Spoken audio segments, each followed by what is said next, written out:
Does money buy happiness? Maybe, but it's not a simple question to answer.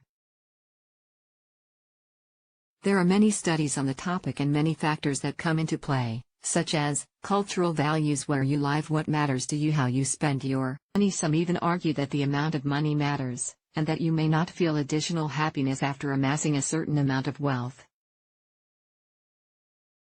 Keep reading to learn what the research says about the connection between money and happiness. What's the connection between money and happiness? Things that bring you happiness can be said to have intrinsic value. This means they're valuable to you but don't necessarily represent a standard value for happiness to others. Money, on the other hand, has extrinsic value. This means that others recognize money has real-world value, too, and will, generally, accept it. For example, you may find pleasure in the smell of lavender, but someone else might find it less appealing. Each of you assigns a different intrinsic value to the scent of lavender. You can't literally buy happiness at a store. But when money is used in certain ways, such as purchasing things that bring you happiness, you can use it to add intrinsic value to your life. So, if the smell of lavender brings you joy, you could use money to buy it in various forms and keep it around your home or office. That, in turn, may increase your happiness. In this example, you're using money to indirectly bring you happiness. This can apply to numerous situations.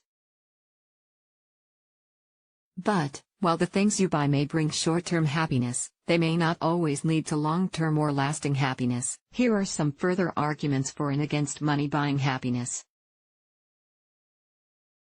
Money may increase happiness and health for people affected by poverty. A 2018 study trusted source looked at what would happen over time if women in poverty-stricken households in Zambia were given regular cash transfers with no strings attached. The most notable finding was that, over a 48-month period, many women had a much higher sense of emotional well-being and satisfaction about their health, for both themselves and their children. A 2010 study based on a Gallup poll of more than 450,000 respondents suggests that making an income up to $75,000 a year may make you feel more satisfied with your life. This survey only looked at people in the United States. Another Gallup poll from 2017 trusted source surveyed people from around the world and resulted in similar findings. According to survey results, emotional well-being may be reached when a person earns between $60,000 and $75,000. Satiation may occur when a person earns around $95,000. Culture may affect this threshold. Depending on your culture, you may find happiness in different things than someone with different cultural values. These studies and surveys suggest that money may help buy happiness when used to meet basic needs. Access to health care, nutritious foods, and a home where you feel safe can improve mental and physical health and may, in some cases, lead to increased happiness.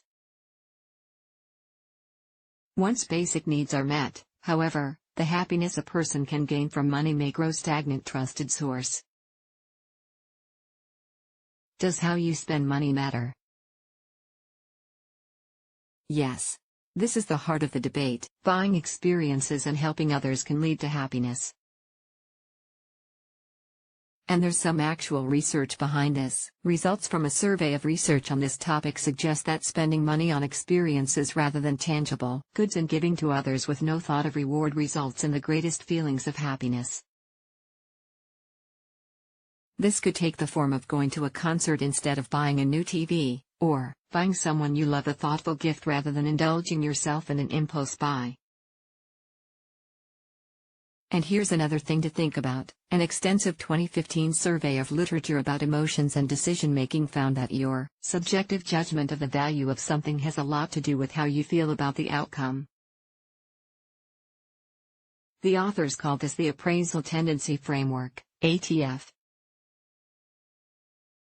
For example, if you're afraid of your house being broken into, Buying a state-of-the-art home security system may reduce your level of fear, which can then improve your happiness or emotional well-being. In this case, your happiness is linked to your subjective experience of fear. Is there a magic number? Yes and no. Believe it or not, some research has been done on this. A 2010 study by noted economist and psychologist Daniel Kahneman found that, where wealth is concerned, a person's satisfaction with their life no longer increases after about $75,000 a year.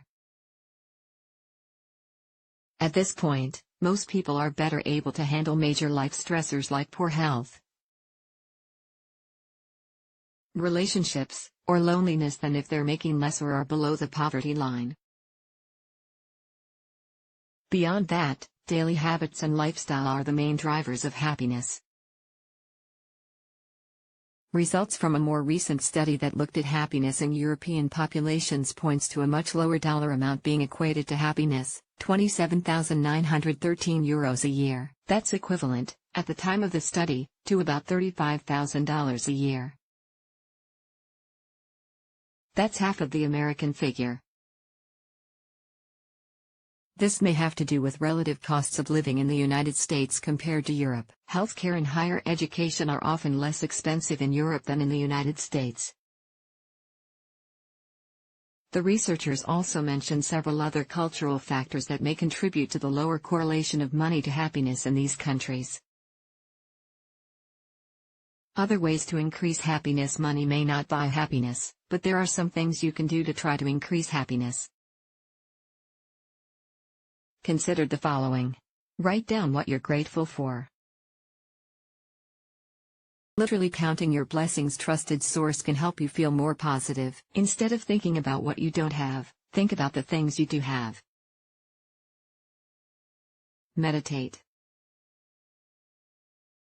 Clear your mind and focus on your inner self rather than your possessions. Focus on who you are versus what you own. Exercise.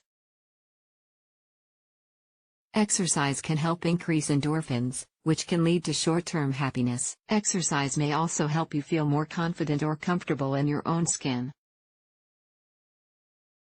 Takeaway. Money is unlikely to buy happiness, but it may help you achieve happiness to an extent. Look for purchases that will help you feel fulfilled. And beyond that, you can find happiness through other, non-financial means, like spending time with people you enjoy or thinking about the good things in your life.